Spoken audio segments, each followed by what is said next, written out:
হারামখোর বাবা, আপনি কি করছেন? সুদখোর বাপ, আপনি কার জন্য ঘর বানাচ্ছেন? সুদের টাকা দিয়ে এই সন্তান আপনারে জাহান্নাম থেকে বাঁচাবে? এ ঘর, ছি ছি ছি ছি। কিস্তির টাকা দিয়ে জাহান্নাম থেকে বাঁচবেন? এই বাড়িঘর বিল্ডিং করে দিয়া, এই জিফুত এগুলো রাখা, এই সুদের টাকা দিয়ে জাগরে বড় করছেন। সুদখোরের সন্তান মানুষ হয় না। আমার নাম আনিসুর রহমান। আমি বললাম আপনি বুঝতে চাইবেন আমার লগে? আমি তো সবসময় আই যাই।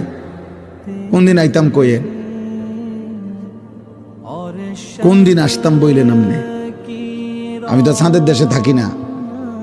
হারামখোরের সন্তান মানুষ হয় না, উপার্জনকারী প্রাণী হয়, ইকোনমিক্যাল অ্যানিমেল।